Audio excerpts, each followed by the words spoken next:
Hi everyone, and welcome to our webinar today, Career Connections Liberal Arts Degrees. My name is Josh, and I'm the Program Coordinator with Global Connections.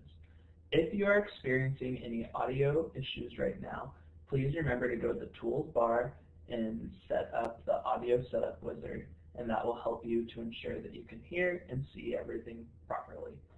I am excited to have you guys join us today. I'm excited to have Chris here to talk about the liberal arts degrees that Global Campus offers.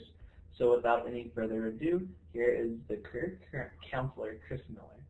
Thank you, Josh. Let me get there we go. We're good. Thank you so much. Again, Josh was with Global Connections. If you should take a look at the Global Connections website, connections.wsu.edu, to see upcoming events. Thank you for joining me today. Like Josh said, I'm Chris Miller, your trusty career counselor with the Global Campus.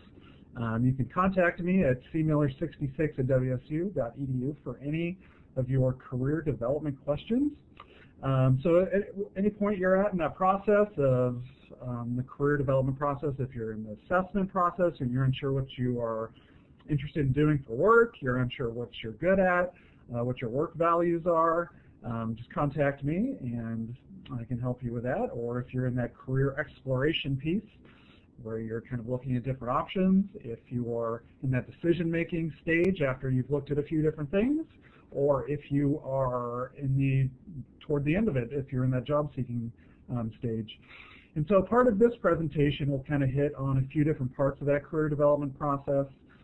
Some of it is definitely talking about who you are, what you're good at, and that's made apparent through the degree that you are pursuing. We're talking about liberal arts degrees, more specifically social sciences and humanities for those two groups of students, which really cover a lot of different areas because there are a lot of different concentrations in those areas. So we'll discuss the skills that liberal arts majors develop, skills that employers are looking for, how being an online student with WSU is a benefit, and how to market your education. So if you have any technical issues, like Josh said, you can enter those in the chat box during the presentation. If you have any questions for me, you can enter those in the chat box, and I probably won't get to them until the end of the webinar, which should be in the neighborhood of about 30 minutes, I think. And we'll go ahead and move along here. Okay, what do employers say they want? So according to an Association of American and Colleges, Universities, and Universities survey from last year, 93% of employees say they're looking for the demonstrated capacity to think critically, communicate clearly, and solve complex problems is more important than their undergraduate major. It's never been more true than it is with a liberal arts major that academic major does not equal or equate to specific job options, possibilities, titles, because there are so many different options you have with interdisciplinary studies, because you have different interests, because with an online non-traditional student you're bringing different experiences to the table anyway, and a lot of it just depends on what you're interested in, what you're good at, and the skills that you bring. Part of those skills you might have already developed through work experience or different experiences you've had, and part of that is fostered through your education. And this first part of the webinar is really going to be talking about those skills that you're developing through your education and articulating those, identifying those, because I've worked with a lot of students, a lot of social sciences and humanities students who, you know, they produce good work, they do well in school, they know they're a great worker. They just have a hard time kind of identifying their skills. They know they're good at things. They just have a hard time identifying those things and articulating them. So I'm going to provide you some of that language here, some of those things that are definitely true for undergraduate students, definitely true for online non-traditional students too. So a few years ago, WSU had got a focus group together of recruiters who specifically hired WSU students. And they did this focus group, and they asked them, what skills are you looking for with the students that you're looking to hire? And they identified several different areas, and the vast majority of them would be identified as soft skills, interpersonal skills, things like that. And I'm going to flesh some of that out. But to talk about what they specifically identified, these people who are looking for WSU students, they mentioned genuine interest. So you need to be truly interested in the company, what it does, and the position for which you're applying. So they can know. I mean, your interest could be for a variety of reasons, depending on your work values. It could be financial. It could be different. And that, whatever it is, it doesn't matter as long as you're genuinely interested for those reasons. Interpersonal skills, which I'm going to mention several times and break down in different ways to kind of categorize what that means. Use different language to talk about interpersonal skills, because one of the things you'll want to do is avoid repetition with how you market yourself, be it in a networking event, in a resume, in a cover letter, or in an interview. You want to use variety in the language that you're actually using to discuss your skills.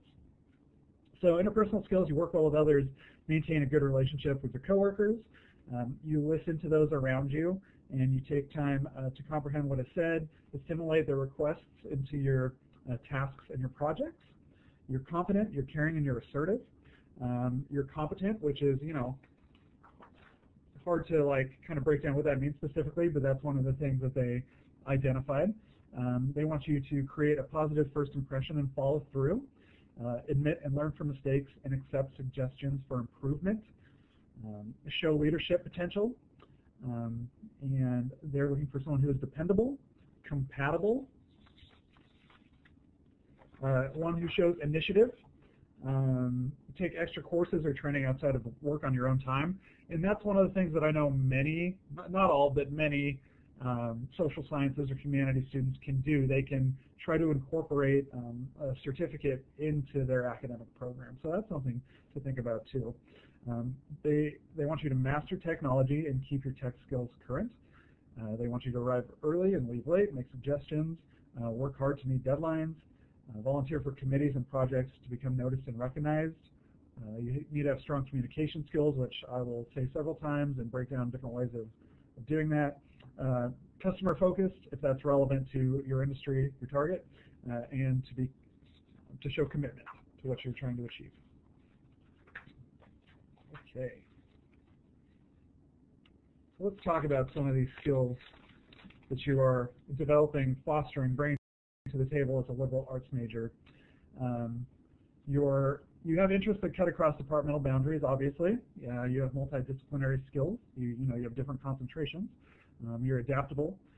You have analytical skills, creativity, intellectual curiosity, communication skills, written, verbal, cultural awareness, imagination, sense of context. And so some of these I'm going to, there might be some repetition in here, and I'm going to try to expand on certain points, try to really underline some of those points.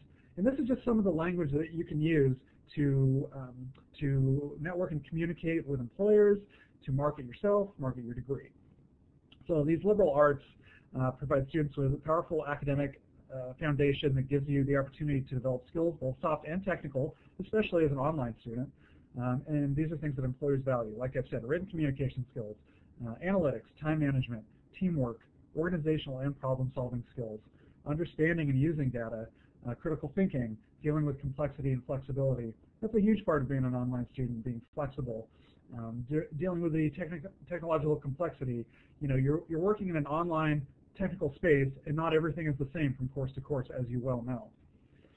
Again, let me highlight some of these skills, because I think one of the things that's important from people that I've worked with is, like I said before, some people have a hard time identifying those skills, and some people that can identify them have a hard time really extrapolating and really explaining what that means. So you're developing and fostering, through your education, independent learning skills, so the ability not only to learn, but to recognize opportunities to learn. Research skills, the ability to find information and ideas and to critically distinguish between various sources of ideas, so you're also evaluating the sources. Writing skills, definitely with an online environment, even more important. The ability to structure your thoughts coherently and express yourself in ways that are appropriate to the occasion. Reading skills, ability to understand language and systems of meaning. Like I said before, critical thinking skills, the ability to tell better ideas from worse, ability to test ideas by subjecting them to relevant criteria. And I'm going to hit you with a big one here. I'm going to come back to it. That's especially important for online students to stress, and I might be teaching you a new skill, a new term for a skill that you have, and it's just a way to conceptualize it. That's a little teaser. I'll get back to that. Problem-solving skills, the ability to understand and express a problem that needs to be solved, and the knowledge of various methods of analysis that might be relevant to the problem. Interdisciplinary skills, clearly. The ability to work at the borders of traditional forms of knowledge, using the resources from more than one area to help define a problem or ask a question and suggest approaches to addressing the problem or question. Global understanding and cultural sensitivity, the ability to appreciate cultures and traditions outside of your own. The historical understanding, even if you're not with a history concentration, the ability to see how and why things came to be as they are and how they could be different. Perspective, which is the ability to understand how other people or groups think and to value the difference. Adaptability, the ability to apply knowledge and skills to a wide variety of contexts. Time and resource management skills, that really speaks to the online student. Time management, the balancing of everything they have going on, especially a non-traditional student, work life, family life, all of that, and at the same time completing your education online. That's a great selling point from an employer to hear about that dedication and that the amount of effort and the time management that went into all of that.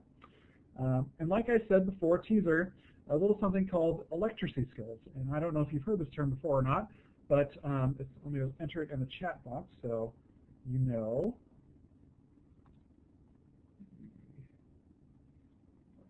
Electracy, so you can see how it's spelled. And you kind of can think of this as literacy is for print, electracy is for the digital medium. So it's the ability to read, navigate, and create the digital environment. It's a term that was coined, a theory by the name of Gregory Ulmer. So if it's something you're going to use in a professional context, you're going to want to do a little bit more research on it. But as an online student, the ability to read and navigate the digital environment totally is part of the experience. Creating the digital environment, that is for some students and it's not for others. But it's a great skill to mention. It's also an interesting talking point for an employer who maybe hasn't heard that term before. So something to look in further. I love it. Electricity skills. Okay. So that's highlighting a little bit more of the skills that you develop and that your education fosters. Okay, the global campus advantage.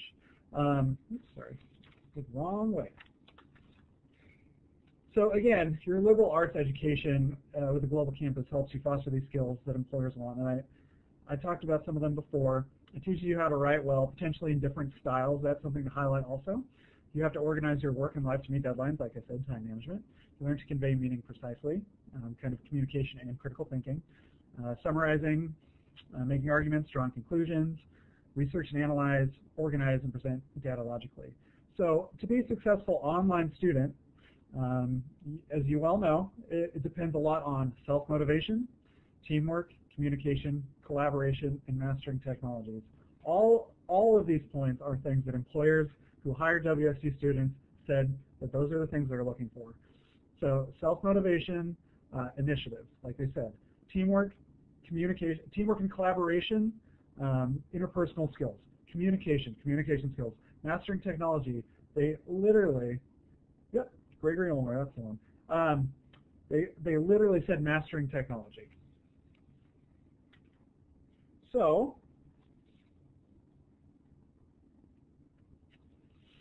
what can you do with your degree? So these are some examples of people.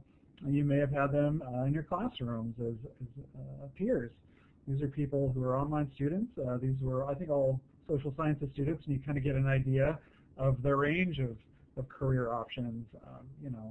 A corrections officer, a hockey coach, former player, an executive at Yahoo, someone who's looking to go into law enforcement. There's a wide range.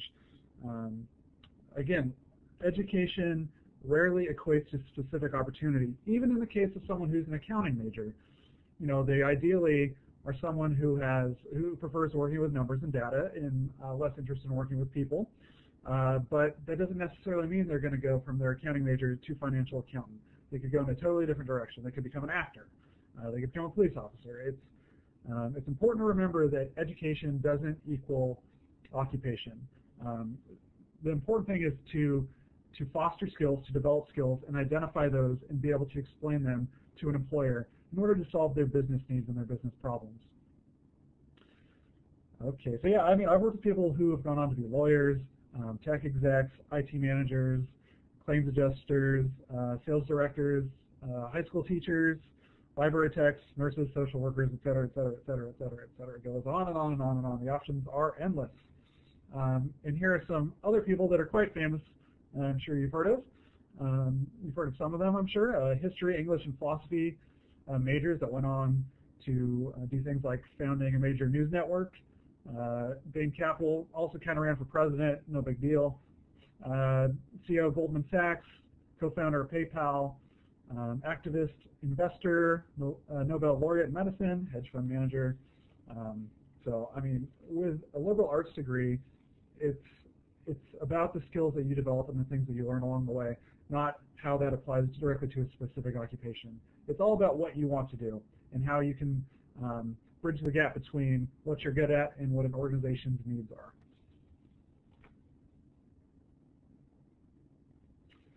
Okay, connecting skills to needs. So I've talked about this before in some other presentations, but it's important, shifting now from kind of the skill articulation and identification piece to the marketing piece of it all, is, you know, what are you doing to properly show yourself as one of the better candidates for any position? One of the things is understanding different job search strategies and utilizing the ones that are more effective and spending more time on the ones that are more effective. So before I talk about these effective job search strategies, and these are all identified in Richard Bohl's What Color is Your Parachute? This is from the 2015 edition. There's a new one out. There's a new one every year. It's about the different methods that people use to search for jobs. So if you think about it and you think back about all the jobs you've ever had, whether you started working when you were 12 or in your 20s, you think about what actually happened to get you to that job. Was it a newspaper posting? Was it a help wanted sign?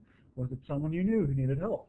Did you hear it from a friend or a colleague in some other instance? So if you think about how you got the jobs that you've worked in your life, you'll kind of most likely see a pattern. And one of those things, discussing the least effective ones, are open listings on the internet. So Career Builder, Indeed, Monster, large job boards.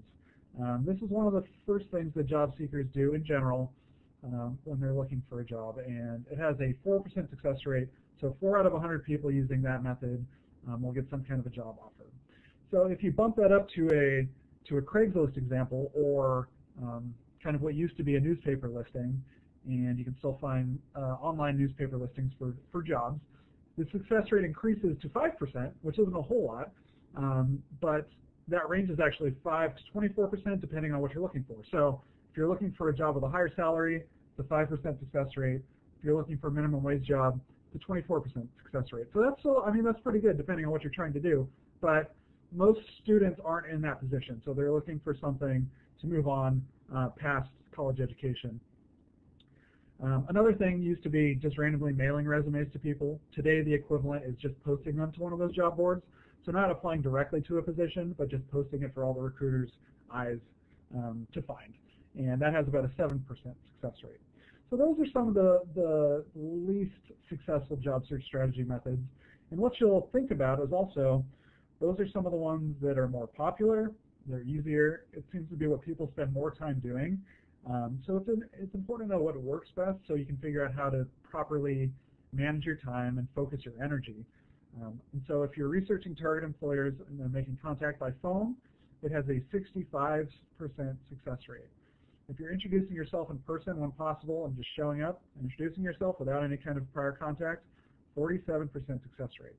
So with these two options, or these two strategies, it's important to point out company size is a huge factor. So employers who hire 50 or less, you'll have more opportunities to engage in these kinds of introductory activities or networking activities. And so if it's 25 or fewer, especially, you'll have even more options for doing that. So, I mean, I understand And most people understand that with larger companies, you can't do that. You have to go through online channels, and networking is still the best way to get in there. But you got to think about the kind of companies where there are more opportunities too. In activating your network, 33% chance. So that's just asking people that you know. It's not expanding your network. It's talking to friends, family, your mailman, whoever, about if they know about job openings and what you're trying to accomplish. So 1 out of 3 people are getting a job offer that way compared to 4 out of 100 on an online job board. So that gives you an idea of where you should really focus your energy. So an elevator speech is a thing that a lot of people know about, and I'm not going to spend a lot of time on it. If it's something you want to work on with me specifically and individually, it's something we can do.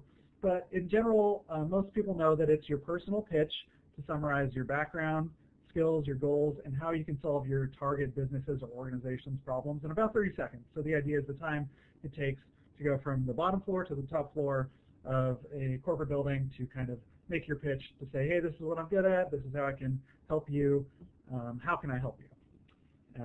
And so I want to highlight kind of 2 different versions of that. And if you don't know what that is and you're of my generation, I like to say, think of the movie Tommy Boy. Towards the end of the movie, when Tommy's in the elevator with Ray Zelinsky, and he has that right from the top floor or from the bottom floor to the top floor to make his pitch to save his company. So if you already know kind of what your target is, your job target, then you'd want to do an educational one secondarily. You'd want to focus on, knowing yourself, your interests, your values, and skills. And again, I can help there if that's something you're trying to figure out. And you want to state a clear objective, and you want to ask how you or how their company or organization can utilize you and your skill set. So that's kind of the classic elevator speech. You have this much time. This is who I am. This is what I can do. How can I help? And so with an educational one, it's kind of a reframing, and it's more of an exploratory one where you might not necessarily know your specific target. But you know your education. You know these concentrations you have of your liberal arts education. You know why you're interested in those and how they can transfer to the working world. This is something you've worked out ahead of time, of course. You highlight the skills you developed through that education, and you ask, given all that, how can I help your business? So that's another something to think about. And there's something called the so what principle that doesn't sound very nice, but it's an important thing to think about through any kind of professional interaction, whether it's a networking scenario, a resume, a cover letter, an interview, elevator pitch. Whenever you're stating or thinking about the skills you have, the experiences you have, you think about in their mind, you're telling them that, and they're going to say, so what? So what can you do for me because you have all that? So you want to think about when you're structuring your elevator pitch and your resume and LinkedIn profile, things like that, how you can answer the so what principle by providing data, highlighting keywords, highlighting skills that they want. So it doesn't sound very nice sometimes, but it's important to think about it. So you have these skills, experiences, so what? So you think about specific examples you can present, artifacts, data to support your case. Tailoring your resume. It's something that should be done for every application, every job, every company, every time. You should have your resume tailored for that. And I talked about a lot of this in the Resume Coloring Book webinar, which is available in the Video Vault, so check that out if you want to know more about some of these things. But some of the common resume mistakes that were noticed by recruiters who recruit college grads is that there were a lack of accomplishment statements, so basically too many things about duties and responsibilities, lack of action verbs or a repetition of action verbs. And again, you want to find different ways to kind of support your case, and maybe you're kind of saying the same thing sometimes, but you're using language in a way to make it more interesting. Lack of competitive advantage differentiation, and that's something I'm going to talk about next. Irrelevant detail, so things like work experiences that aren't transferable, poor formatting in the resume, meaningless phrases, grammar issues, typos, objective statements that are neither clear nor concise, and things like references available upon request on a resume, which don't need to be there and they just take up space. So 6 sections of a resume, that's something I really highlighted in that resume coloring book webinar. The idea is there are only so many sections that you need to focus on, and you don't even need everyone, but there should be a simple contact information section. There should be a professional summary. You should highlight core competencies. Again, these are things that the employees are looking for. We talked about some of those things before. And I'll also mention how to find some of that information when you don't have a job posting. Your experience, your additional information, if you have other somewhat irrelevant experience but is still, again, a point to highlight or a selling point, and your education. You need to focus on transferable skills, so how your education or experiences you've had can be transferred into this new industry that you're either changing into or just entering at entry level. And you want to employ the ethos method. So again, this is like in any kind of professional interaction. It could be networking, it could be a resume, it could be interviewing. Ethos is an acronym for experience, tasks, how did you accomplish it, outcomes, and skills. So what was the experience? What did I do? What were the tasks? What were the responsibilities? What were the behaviors I exhibited to actually complete the task? What were the outcomes? So data, again, the so what principle, you're making your case. And what skills did you either employ or develop through that experience? 4 questions to ask yourself, again, in any of these professional contexts. Did you deal with money? Did you work with customers? Did you make decisions, or did you supervise? Great things to highlight on a resume or to highlight in a professional interaction. Again, you're marketing yourself by doing all these things. Standing out. Okay. Are you doing things? So I mentioned competitive differentiation, which is essentially how are you standing out from the other people that are competing to get the same jobs?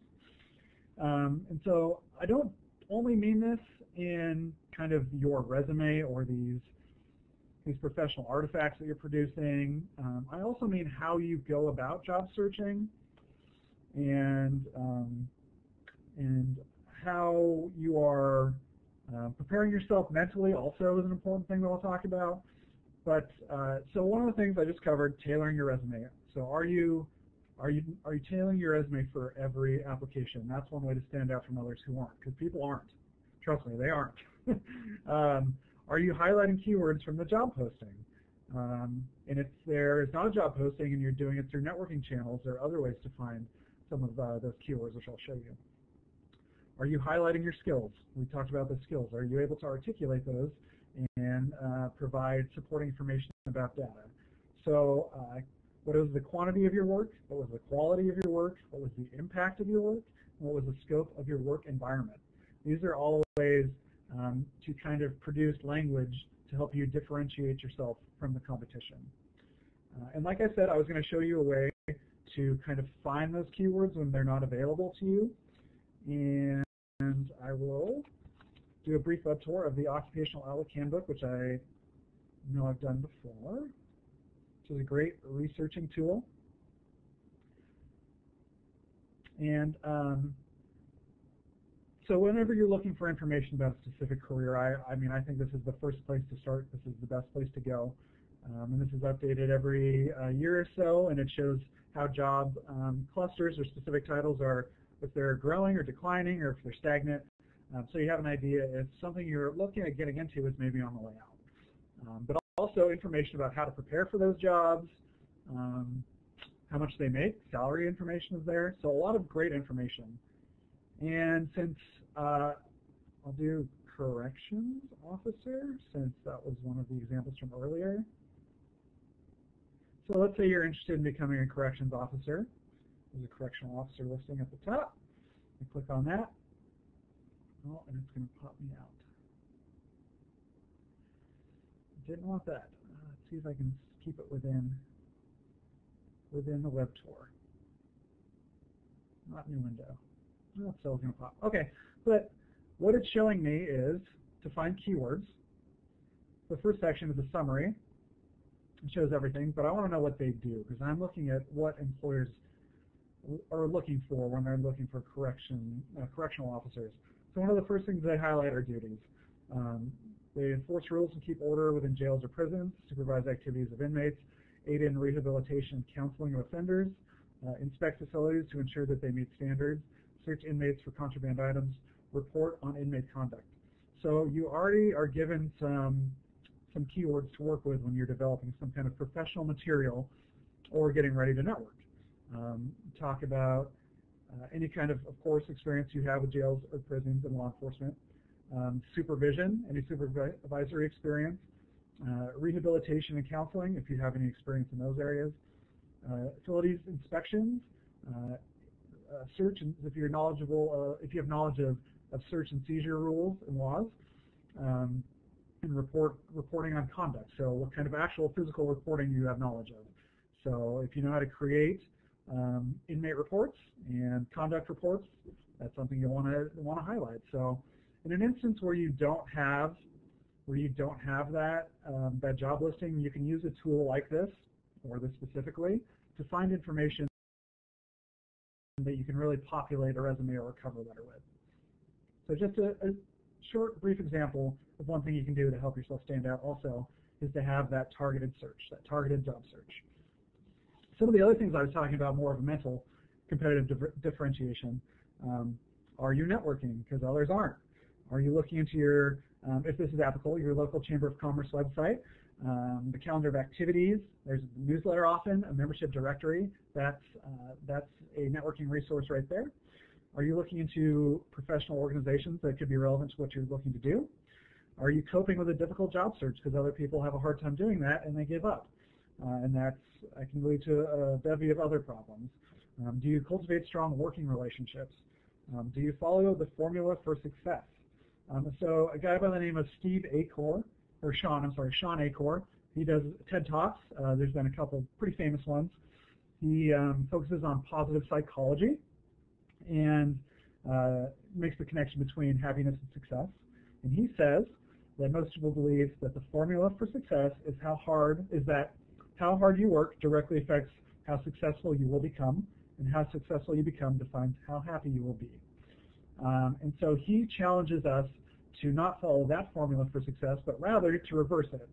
And that raising your levels of positivity in the present actually makes a physiological change in your body, in your brain chemistry, in your neurochemistry. So it increases dopamine, these positive thoughts, which make you feel happy.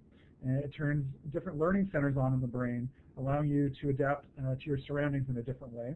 And he mentions that your intelligence rises, your creativity rises, your energy levels rise, and it always has improved business outcomes.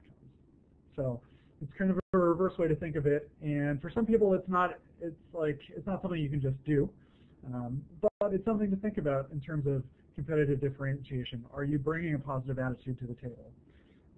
And also, don't let your writing skills and grammar skills slip from modern day technology, social networking, Twitter, texting. All of those things are important. All of those things matter. Okay. A little bit about competitive differentiation. Also, being there. Okay, so other things you can do to really help yourself stand out. Like I mentioned before, networking. I'm not going to talk about informational interviews a lot because I've talked about them in the past, but they are conversations you arrange with people who are doing the jobs that you want to do. They have the knowledge and experience, and you're trying to find a way to learn more about the job that you're interested in. Just gather more information. It helps you to gain insights and information from personal accounts of the work setting, knowledge and skill requirements, current trends in the field, develop your networking skills, introduce yourself to people in the profession, help you identify how to prepare to work toward that goal, increase your motivation for working toward that goal, and help you build confidence in interacting professionally with the people who are doing the things that you want to do. Another way to differentiate yourself is to send a thank you letter every time, handwritten, old snail mail. Put it in the mail the same day that you had either an interview or some kind of informational interview, some kind of networking event, or maybe you are working on some kind of a mentorship with someone and you had that first meeting and you send them that handwritten thank you note every time. That's a good way to do something that a lot of people aren't doing. You have a LinkedIn profile, and you need one if you're job searching. Don't think that you don't. And you need a unique URL for that, and you can find out ways to do that on LinkedIn. I can also help you with that. And you need to put that unique URL with your contact information on your resume. And that's a teaser alert. I'll be doing a LinkedIn webinar next semester, so look forward to that. You also need to think about your online presence. And obviously, with social media, you need to think about what information is out there about you, what pictures, because well, you should Google yourself and find out what's there. And what color is your parachute? Like I mentioned earlier, the Richard Bowles book, he talks about how Google is your new resume, and that we've lost control over how we present ourselves to employers because we used to just use the resume. And we had control over what we would either omit or enhance or highlight. And with the internet now, we lose some of that control. Some people can post things about us, can post photos of us. And of course, privacy settings can do a lot to prevent some of that.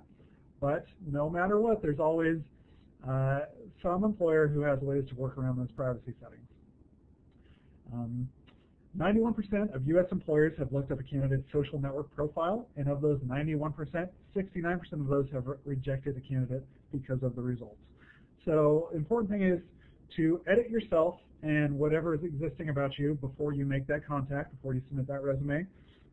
You fill in, so you update profiles, you complete profiles that are incomplete, and you can expand also. You can join LinkedIn groups and forums that are relevant, blogs, Twitter, YouTube videos, YouTube's a fun way to create like a professional artifact that shows, what you're good at. You can highlight a skills via video.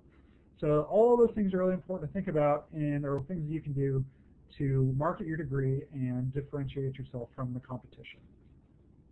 I believe that should bring us to the end. So in the future, if you have questions about any of those things, and I mentioned most of these before, the best way to start the process is to send me an email. And that brings us to the end. I will, in a second, take a look at some of those questions, but I'm going to pass it over to Josh here at the very end. And I want to say thank you for taking in this wonderful presentation about marketing your liberal arts degree. Thank you. Hey everyone, thanks again for tuning in today for this awesome webinar. I hope that you learned a lot from it and that you have the ability to market yourself and get those future jobs. I have included a link here in the chat box. If you could click on that, and it only takes about 30 seconds to a minute to fill out a survey of what you thought about today's webinar, and that will help us as we are planning programming for next semester. If you have any questions or comments, please either contact Chris or myself at global.connections@wsu.edu. Thank you, everyone.